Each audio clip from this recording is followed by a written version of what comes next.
You are tuned into 91.3 WVKR, Independent Radio, Poughkeepsie, New York. We just heard Save the Monarch, new release by John Hall off his latest solo work called Reclaiming My Time. It was released May 13th of 2021. We just heard Save the Monarch, which was done with Dar Williams, who does a beautiful accompaniment, and the video on YouTube was just released yesterday. Highly recommend taking a look at it. So let's take a listen right now. Let's get him on the phone. John? Hey, Rita. Hey, hi. Thank you for being here today. I'd like to do a brief introduction, if I may. And I'll start off. Go ahead. I'll start off by saying singer, songwriter, activist, and co-founder of the band Orleans. John Hall has written countless songs, including songs for Janis Joplin, Millie Jackson, Ricky Skaggs, Bonnie Raitt, Chaka Khan, just to name a few. He is co-founder of the legendary band Orleans, who is celebrating their 50th anniversary this year. John was elected to the U.S. House of Representatives representing the New York 19th District. He chaired the subcommittee on veterans' disabilities and authored the Veterans Claims Modernization Act of 2008, which passed in both the House and the Senate and signed into law by President George W. Bush. John released another solo project this past year in 2021 titled Reclaiming My Time, and Orleans recently released their first Christmas album. And with that, a warm welcome back to LocalMotion, John Hall. Thank you so much, Rita. It's good to be back with you again. I have to tell you, do you know the last time you and I were on air together? I'm trying to remember. I remember it like it was yesterday. It was the day after the 2016 election. Uh-huh. Well, that was exciting. Yeah. Yeah. I like to put a positive spin on things. Yes, you do. And you did that day. And it was, I remember you sitting here and I just thought it's so odd that of all days I had you booked the day after Election Day. And, things work out sometimes for a reason. Yeah, they definitely do. I can't say over the 300 shows that I've done, I've ever spoken to a musician who's also been a congressman. So you would have to be talking to Sonny Bono to do that. That's impossible now. That is absolutely impossible. So, So lots to talk about with you, John. You've really, this beautiful video, too, that you released yesterday with Dar Williams, Save the Monarch, up on YouTube. I highly recommend people taking a look at that. Tell me about that song a little bit, if you would. Well, I've always written songs about social and environmental issues and political sometimes. And this is one. There's just so much news. If you follow the news, there's so much news about different species in trouble. There was something a couple days ago about the Magellanic penguins who are being found just like dead from heat stroke in very southern, what's supposed to be cold islands off the coast of Argentina. There was an article today, actually, I saw about a lot of invertebrates, a lot of slugs and snails and little, not the glamorous animals, not the beautiful ones that we like in the video. I mean, there's pictures of condors and pictures of butterflies and a very regal looking lion and so on. But, the web of life, the food chain is built on a lot of very sort of unglamorous animals. And if they start disappearing, which is what the article I read today is saying, then we've got a really serious problem. And so I always write about what's on my mind and in my heart, and whether it's Dance With Me or whether it's, whether it's Welcome Home, the song that is on my record about my veteran, my Vietnam vet friend,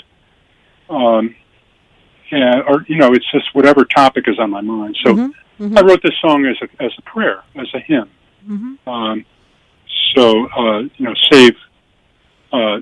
I've sat in front of a number of dioceses where behind us it says, "In God We Trust," and it says that on our money. Yeah. But so the song says, "You in whom we trust, save them from us." Right. And it's, other than that, it's basically, it's a prayer for all the species that we're in danger of taking down. Yeah. By the way, Rob Arthur, who did the video, is just a fabulous videographer and editor, and he's done videos for the Doobie Brothers. If you saw their In Isolation videos when the pandemic first hit, they made listen to the music in isolation where they're all in different places, and they recorded their parts and shot themselves with phone video. Yeah. Sent it in, and they did one with Sammy Hagar and one with Peter Frampton. Rob has been the keyboard player and band leader for Frampton for 20 years or so. Oh. So that was the first thing he did was a Frampton video. Gotcha. But we're lucky with Orleans. The last few videos we did with Orleans, and for my record, Reclaiming My Time, Alone Too Long, Lessons, and now the video of Save the Monarch, his work. And, of course, you have the beautiful vocal accompaniment of Dara Williams on there as well. Oh, yeah. It's a duet. She sings the hard part. Yeah. Yeah, she's a superstar talent, that's for sure. Her voice is absolutely incredible and so beautiful. So, John, I want to go back in time with you a little bit. A couple of things when I was doing my homework to have this conversation with you that I did not realize. I knew you were from New York, but you were actually born in Baltimore and raised in Elmira, correct? That's right, yeah. And, out in the Southern Tier. Yeah. And you're a 3-time National Science Foundation Summer Scholar and skipped 2 grades in school. You're one of those, huh? Yeah. Yeah. Guilty as charged. My dad was a scientist. He was a PhD in electrical engineering, physicist, and I was expected to kind of follow in his footsteps, and I didn't. Although people who study these things say that music is very mathematically and scientifically constructed. Sheet music is a graph of pitch versus time, and there's a lot of math that goes. I was learning a keyboard starting when I was 4.5. I started studying classical piano. But later, many years later, when I got involved with the school board in Saugerties as a trustee and later as president of the school board, I saw studies that showed that kids who learn piano when they're 5, when they're kindergarten age, will have 30% higher SAT scores in math and languages 11 years later. Wow. That's when that early knowledge starts to show up. And I think it's because a kid might be thinking, jingle bells, jingle all the way, instead of 3, 5, 1, 2, 3. It's all intervals. It's third harmony, fourth harmony, fifth harmony. It's 30-second notes, quarter notes, whole notes. It's math underlying the whole thing. But a child that age doesn't get their fear up. Mm-hmm. When kids get a little older, they go, "Oh, math is hard." Mm-hmm. So it's interesting that music is so intertwined, related to mathematics and languages and science. Yeah. You also took up the French horn, did you? I played French horn in high school band and junior high and high school. And wonderful instrument. I still have my horn, but I don't get to play it enough to keep my lip in good shape, so I tend not to play it. Yeah. Oh, cool that you still have it, though. And then you're self-taught on guitar and bass. What age did you start that? 12 or so. Wow. My parents bought my older brother a Sears and Roebuck, Silvertone classical guitar, and they asked if he wanted lessons, and he said, "No, I'll just give it to John. He'll figure it out and show me." So that's kind of what happened. Oh, that's so cool. That's so cool. And self-taught. And this, of course, is like before internet and YouTube where you could watch things. You just kind of listened to music and fiddled around and learned that way? Well, yeah. I mean, if you have ear training, and piano will teach you the basics.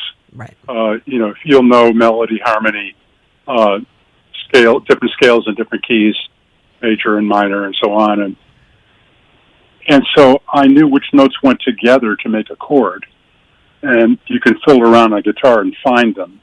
and then find where the fingering positions are. But yeah, it was long before computers were available. I mean, my dad, working at Westinghouse on NASA and Defense Department contracts, had computers available to him, but they took up a whole room. Yeah. I remember seeing in films how large they all were, and yeah. And I love the group name that you had way back in the '60s, Kangaroo. Yeah, that was one of the bands I was in. We played at the Cafe Wa in Greenwich Village. And what kind of music did you play? Our own original material. Uh-huh.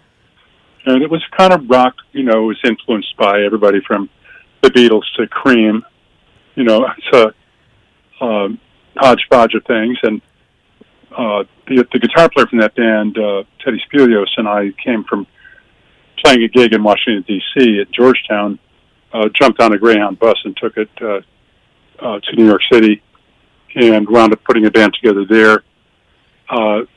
We just happened to arrive at a time when the Greenwich Village, the West Village scene was going really strong.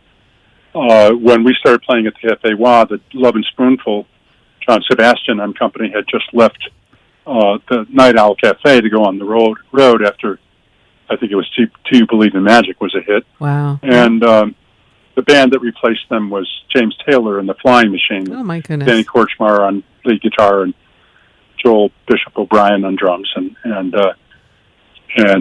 you could go around the corner to the Cafe Go-Go and see Jimi Hendrix backing up John Hammond doing straight blues as Jimmy James and the Blue Flames. And it was just, you can't write this stuff. No. We're extremely lucky. I'm extremely lucky to have been in that place at that time. And I've caught a few. I mean, being in Woodstock, when I first came to Woodstock, was a similar thing. When I'd be checking out at the supermarket and Van Morrison be in front of me and Bob Dylan behind me in the checkout line. But it didn't happen often. But how did you find Woodstock? John Simon, who was producing the band, and Janis Joplin with Big Brother and the Holding Company, and various other people. He was part of sort of the Albert Grossman, circle, and Albert Hill built his studio. I had done some recording sessions for John. For instance, on Seals and Crofts' second album, the Down Home album, which we cut in San Francisco at Wally Hyder's studio out there. And I had been on the road with Taj Mahal and made a live record with him and his band with the Four Tubas and with Howard Johnson and company. And John Simon was playing piano in that band. And so when Albert asked John if he wanted to put a band together to play to record in the studio, to be the guinea pigs, as it were, because they were getting the bugs out. And you can't really charge, a couple $100 an hour or whatever it was at that time, for recording time, if the headphones are feeding back, or if you plug, the bass into channel 12 when it comes up on channel 24. It's like, you have to have people in there just, recording so you can try everything and make sure it works. And we were those people. So was Harvey Brooks, Paul Harris on keyboards, John Simon on piano mainly, and myself. And various times Wells Kelly was involved. Greg Thomas, who played with the Fabulous Rhinestones after that, who had played in the Taj Mahal band with me and John Simon. It was a really interesting, good collection of musicians, and I sure learned a lot doing it. Yeah, you did. And they were all more experienced than I was. And then that's up here, Woodstock. That's where you formed Orleans in 1972, correct? Right. Yeah. I'd gone to Europe. Michael Lang, the late, rest his soul. Oh, yeah. Michael had asked me to play on the Karen Dalton album, and then to go to Europe with her opening to Santana.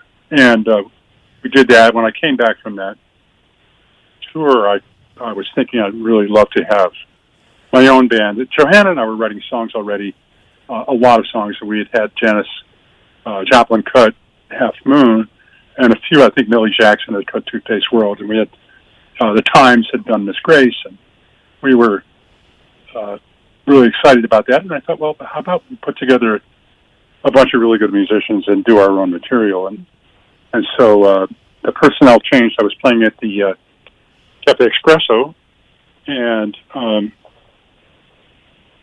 in December, long story, there was, Howie Wyatt was playing, a fellow named Buffalo Bill Delber was playing a bass, and in December, everybody else quit for various reasons, and was me and Wells sitting in our basement out there in Saugerties, and us that Johanna and I had bought, and we were sort of going, what now? And Wells said, I know this guy in Ithaca who can play anything, any instrument, and sing really well, and his name is Larry Hoppin. Well, so I said, call him up. So Wells called Larry. He came down, from Ithaca to Woodstock, and the three of us did our first show just about 50 years ago today.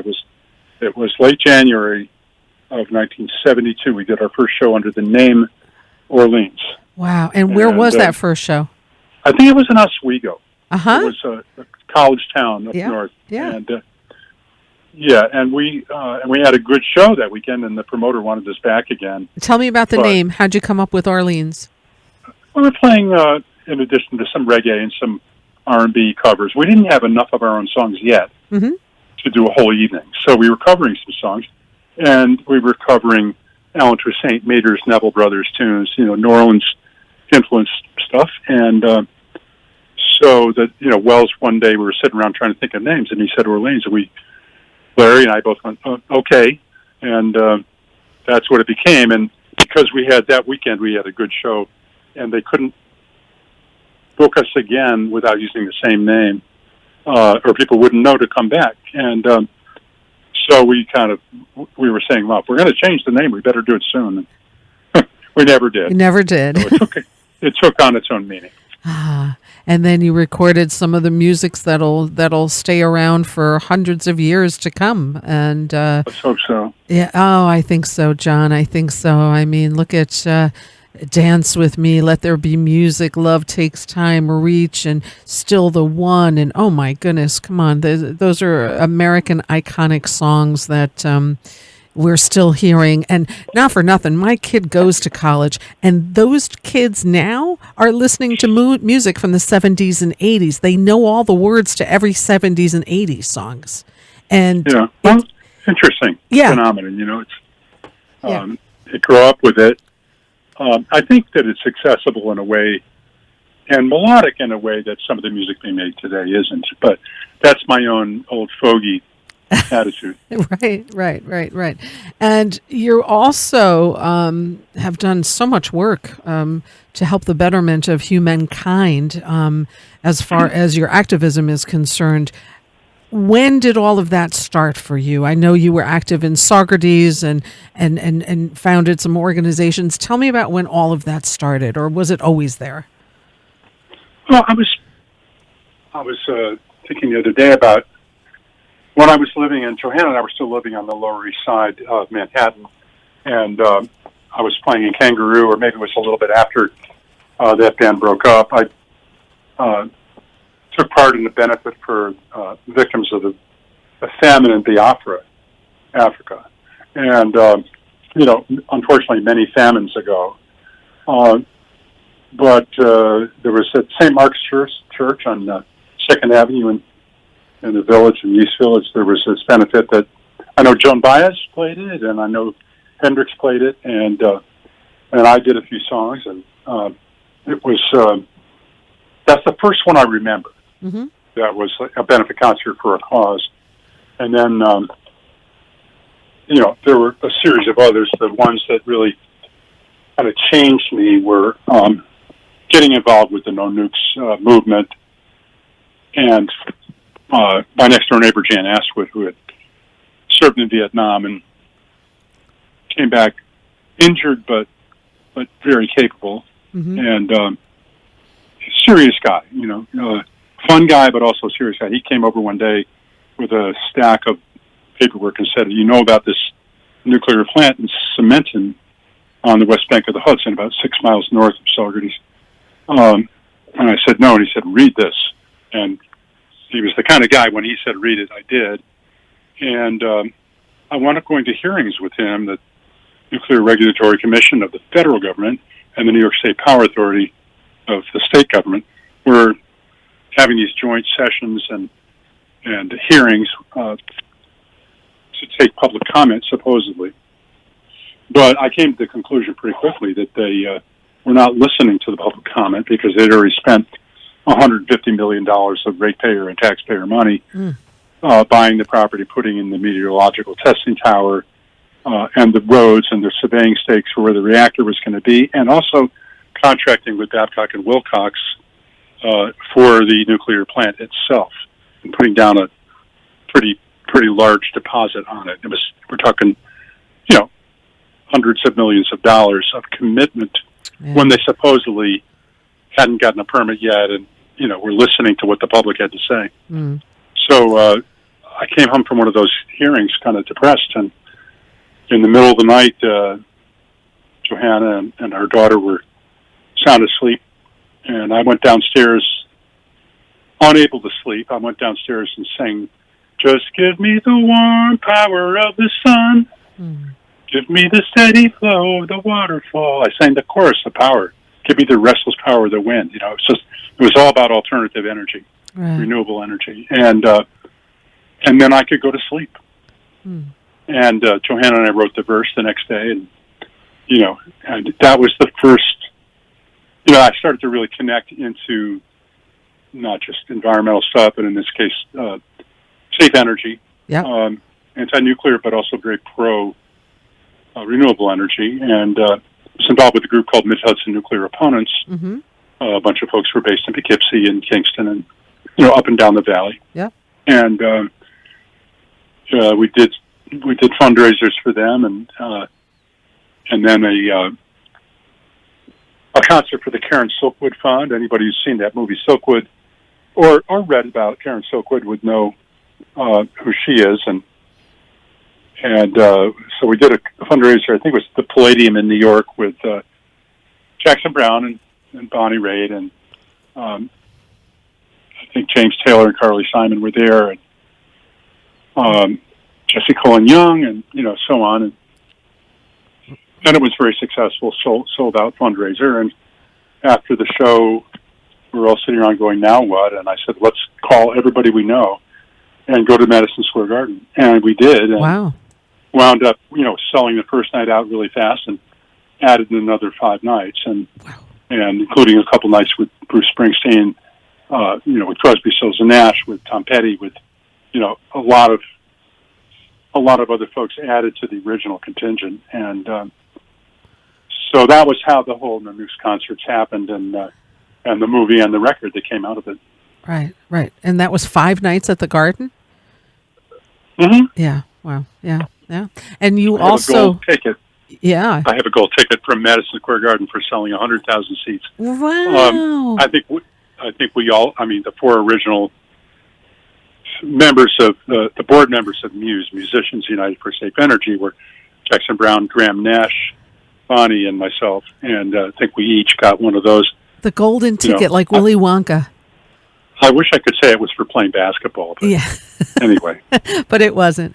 But it was for a very, very, very important cause. You also served 1 term in the Ulster County Legislature and elected twice to the Saugerties Board of Education.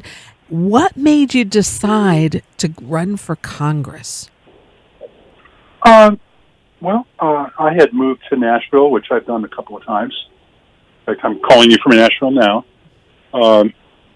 And we always were sort of out and back, Johanna and I, in Orleans, and different projects I work on. Some of them we did in L.A., some in Nashville, some in Muscle Shoals for our first album. But anyway, so I moved to the east side of the river, and to Dutchess County, and one of the first things I thought when I was unpacking boxes and settled in was, gee, I wonder who my congressperson is, because I had, when I was in Ulster County, had Maurice Hinchey, who was just a wonderful congressman, and also one of my mentors in the political world, and a really good guy, and his family are important to me, and I including State Senator Michelle Hinchy, and now State Senator, and I remember when she was stuffed in a little snowsuit. Aww. But yeah, I found out that it was Sue Kelly who was representing me, mm-hmm. and I looked into her and found out she'd voted for the war in Iraq, and she'd voted for drilling for oil in the Alaska Wildlife Preserve, mm-hmm. and a few other things that I didn't agree with. And this was, coming up it was 2004, 2005, and I thought, well, I'll find out who's running, and there were already 4 other people running in the Democratic primary, and I met with each of them over coffee or breakfast or something and lunch, and figured that I would decide who to support. And after those meetings, I came to the conclusion that I might be a better candidate and a better member of Congress if I did get elected. Oh. I didn't expect at that point to be elected. I expected to make the other side spend money in this race so that someone somewhere else in the country would get elected, who I agreed with more. But as it turned out, you won. I did win. I think I was underestimated, when I ran for county legislature and for Congress. So were you surprised when you won that first election? No.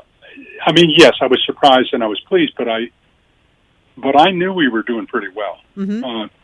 I mean, one of the reasons I knew we were doing well was because some really dirty negative advertising came out in the last few days before the election, attacking me. And they don't generally do that unless they're behind. Right. And so I had a guy named Joe Trippi, who was a campaign manager for Howard Dean back when he was running. And Joe had kind of volunteered, come out of nowhere, up from Virginia, to offer to manage my campaign and to run the advertising and so on. And he called me Sunday before the election. He said, "Don't respond to any negative attacks. Just keep talking about what you want to do. Yep. Positive things about what you want to do if you're in there, and you'll win." And turns out he was right. Wow, that's amazing. And then tell me about your first time walking into the Capitol and your little office. It must have felt surreal. What was going through your mind? Well, it's what they call drinking from a fire hose. I had a lot to learn in a short time. I went to orientation 1 week in D.C., 1 week in Virginia at a Democratic caucus meeting where all the new members of Congress got a big, quick education in different topics. And I forget where the third week was, maybe New York. And it was it's just an awful lot to learn. You have to step up. I wound up with 22 members. Wow. Of my staff, counting a couple of interns. But you have a budget to put an office together, and I had 2 offices in the district, one west of the Hudson, one east, and one in D.C. And had to have staff that interface with my constituents, right, up in the district.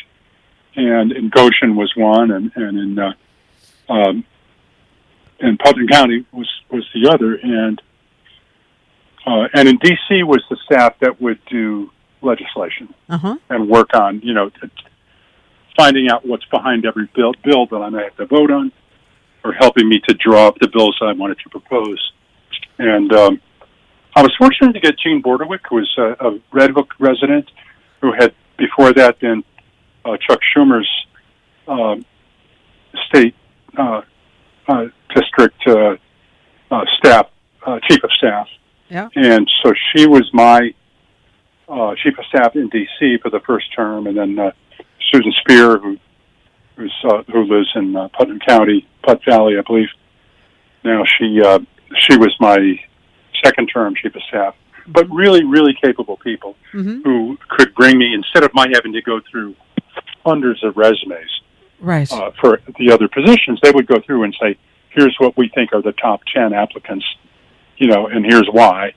and then I would sort through it with them, and maybe we'd actually interview 3. Mm-hmm. And it really helps to have people who know what they're doing. I mean, that veterans bill that I was the prime author of, and that passed unanimously in both the House and the Senate.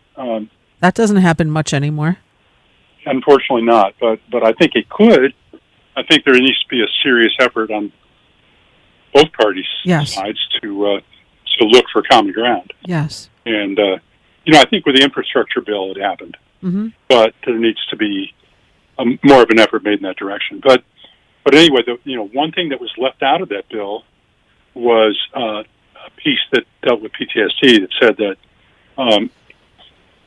if you went to at the time it was Afghanistan or Iraq, and you had 4 limbs and you came back with 3 or 2, or if you went over there uninjured and came back with a traumatic brain injury or terrible PTSD, that it would be presumed that your service caused the injury.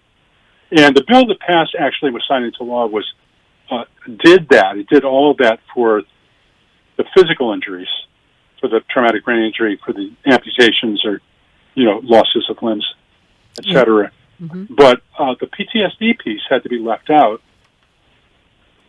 because my ranking member, Doug Lamborn for Colorado, didn't want it in the bill and threatened to vote against the bill, which meant that all of his Republican members on the committee, the subcommittee for Veterans Disabilities, would also vote against it, and it probably wouldn't be bipartisan on the floor of the House either. Right. So I dropped the PTSD piece, and then after the 2008 election, everybody was sworn in January 2009, which meant President Barack Obama. There was a reception for my classmates from 2006 at the White House, and supposedly we were just meeting with Rahm Emanuel, who was Barack's chief of staff at the time. Mm-hmm. And my legislative director suggested that I bring a copy of my PTSD bill. I had reintroduced this piece as a standalone bill, so that veterans who went, sane to these battlefields in Afghanistan and Iraq and came back, unable to function because of their PTSD, would be presumed that would be a service-related injury that should be compensated for. And so he said, bring your standalone bill with you. And he gave me a copy. Actually, he gave me 2 copies. And he said, you never know when you go to the White House if you're going to see the president. So I go, and I've got in my suit pocket, and inside pocket, I've got this bill. And we're sitting in a conference room. I think we had lunch with Rahm Emanuel, and we're partway through the lunch, and the door opens, and in comes President Obama. Oh. And he walks around the table, and he's shaking hands and saying, congratulations on your victory in the election in November. And, as he's coming closer to me, he's saying, if there's anything I can do to help, you, please let me know. Well, and so, as a matter of fact, I stood up to shake his. I stood up to shake his hand. I said, as a matter of fact, Mr. President, I have this bill, and I explained what it would do. That it would take, would make PTSD a automatic service-related injury. And he took it from me and gave one copy to Ron. He said, we will work with you on this. This is very important to Michelle and me. Wow. And a few weeks later, I learned that he was going to do it with an executive order. Oh. Oh. So with a stroke of his pen, he did what would have taken for me, finding an offset, either a new tax or a fee to pay for it, or reduction in funding somewhere else in the budget, which is hard to do.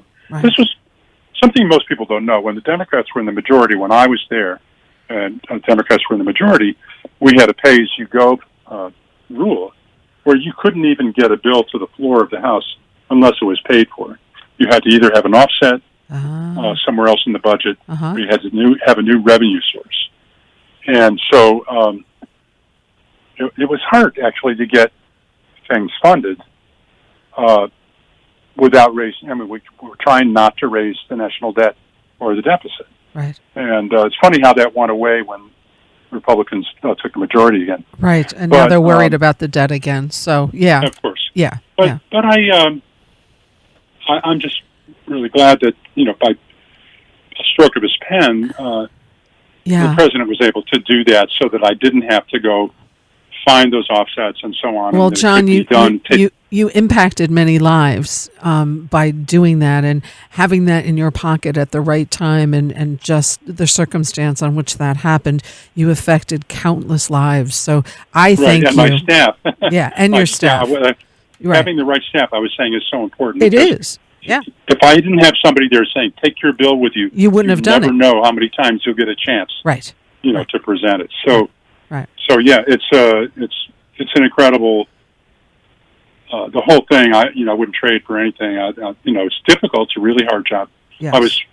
I figured 13 hours a day, 7 days a week was the hours I was working, and if you're conscientious about it, it's really full-time job. But a very important one. A very important one. And thank you for all you've done in your activism all these years and all the lives you've helped by all of that. So seriously, thank you. Thank you. Not everybody steps up to the plate the way that you did. So, and do.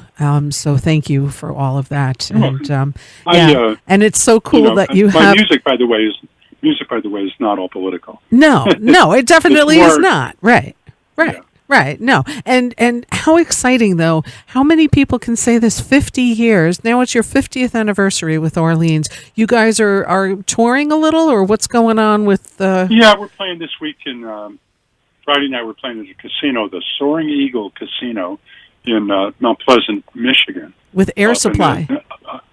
With Air Supply, yeah. And, we've been doing... Since last June, we shut down for all of 2020... Right. Like most artists did, and the venues were all shut down too. So, but we started touring again and performing in June of 2021, and we've been working weekends since then. Yeah, and you've also released a really cool Christmas album. I played that quite a few times here. Good. The first Christmas albums ever released by Orleans, so that was nice. You were busy during the pandemic because you also released a solo, Reclaiming My Time. So your creativity must have still been flowing because you've released a lot since the pandemic began. Yeah, I found it a very fertile time. I mean, I thought when it first started out, like, what are you going to do? I'll be bored, right? Sitting around, not going anywhere. But it turns out that it was very conducive to writing songs and to recording them. And thanks to the technology available today, yes, everybody can, with a computer and the right software, can record at home and a good microphone. Yeah, exactly. And so a lot of the songs on Reclaiming My Time and on the Orleans Christmas record. The players and singers were in different cities in different states, and recorded themselves to the track that everybody else was recording to, and emailed in the digital files of their part, and our engineer mixed them together and made it sound like we were all in the same place. It's amazing. Actually, in the video Save the Monarch, Dar is on her back porch in the Hudson Valley. Yeah. And I'm here, and I was here in Nashville in front of a green screen that Rob Arthur had set up so he could superimpose behind me all those incredible pictures of butterflies and bees and condors and so on. It's so beautiful. Again, listeners, we're talking with John Hall. Save the Monarch just was released went live yesterday on YouTube. Beautiful. Just I highly recommend. I also shared it on the LocalMotion Facebook page, so people can check that out. And John, you, of course, on your website, johnhallmusic.com, and also orleansonline.com, and YouTube, and all of those good things where we can find you. Now, Orleans, if I'm seeing it correctly, is also going to be playing in Peekskill in May. at the Paramount That's Theater. And you'll also be March 27th in Connecticut.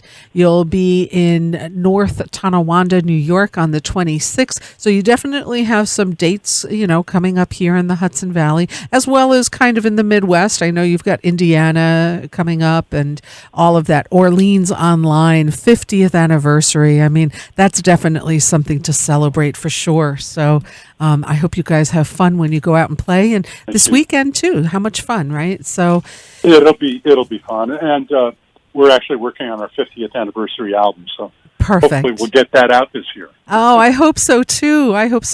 That's so wonderful. That's so great. Well, I'm going to play a couple of tracks of your music now, and I just want to say thank you again for the work that you've done for humankind here, and also for the music that you've provided all these years. You're welcome. And thank you to all your listeners for listening and for supporting you and LocalMotion, as well as listening to this time we've been speaking and listening to the music. Yeah, and that's the uniting force. No matter what affiliations you have, music unites us all, right? So let's play some of that. Thank you again, John, for your time here today. It's always an honor. It's a pleasure.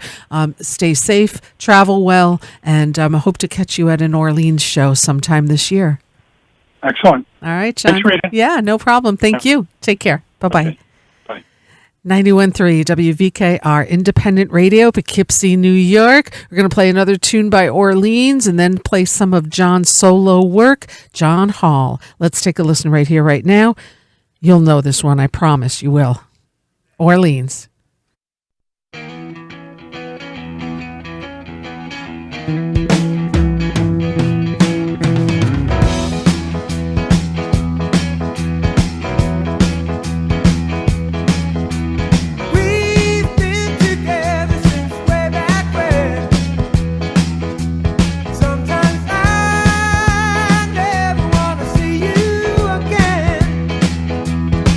But I want you to know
91.3 WVKR Orleans, still the one.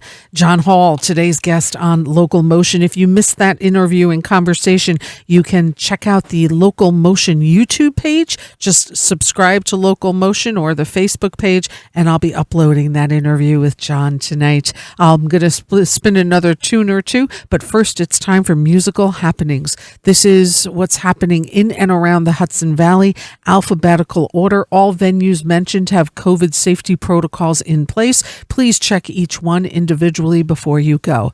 Bardavon and UPAC and bardavon.org. February 20th, Anais Mitchell. March 5th, Hudson Valley Philharmonic. March 6th, Frankie Valley and the Four Seasons. Bearsville Theater in Woodstock, also bearsvilletheater.com. February 26th, comedian Pete Corrali. Colony in Woodstock, also colonywoodstock.com. They're on winter break through January 26th, reopening January 27th with Mark Black. January 30, Studio Stu's Biggish Band. At the Falcon in Marlborough and live at thefalcon.com. Just closed and reopening February 17th with Willa Vincitor and Friends. February 18th, Reelin' in the Years. February 19th, Jim Campolongo. February 20th, Don Byron Quartet. At the Fisher Center at Bard College. Info at fishercenter.bard.edu. January 28th, The Orchestra Now.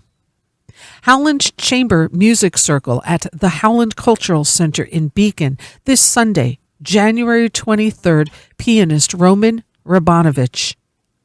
At Jazz Forum in Tarrytown, also jazzforumarts.org, this Friday, January 21 and 22, Willie Jones III Quintet. Levon Helm Studios in Woodstock, also levonhelm.com, February 13, Darling Slide. February 19, Joe Purdy. February 25, Stephen Bernstein's Millennial Territory Orchestra with guest Catherine Russell. Last but not least, the Town Crier in Beacon and towncrier.com. Every Thursday is an open mic. Friday on the Salon stage, Denny Bonet. Friday on the main stage featuring Strange Magic NY, an ELO tribute band. Saturday, Mark Black on the Salon stage. Saturday on the main stage featuring the Joni Project, a tribute to Joni Mitchell. Sunday brunch with Dan Stevens and the Sunday showcase on the Salon stage on Sunday. And that's what we've got, folks, for live music. Again, thank you to John Hall for being a guest today. I will return next Wednesday, here every Wednesday, 4 to 6 p.m. with Local Motion. Next week, my guest will be Cindy Cashdollar. On 2 weeks, on the 2nd, Willa Vincitor. Also, just confirmed, Willie Nile will be my guest on February 9th, February 16th, with the one and only trumpeter Stephen Bernstein and Professor Louie on the 23rd. So we've got a great month of February ahead, and stay tuned for all kinds of wonderful things. So in the meantime now, let me play another track off John Hall's latest solo release called Reclaiming My Time. This is track number 1 from that, and stay tuned for Dr. J with Irie Groove coming up at the top of the hour. I'll be back again next Wednesday from 4 to 6 p.m. Thanks everybody for tuning in, and thanks for reaching out. Always nice to hear from y'all. Until next time, I wish you peace.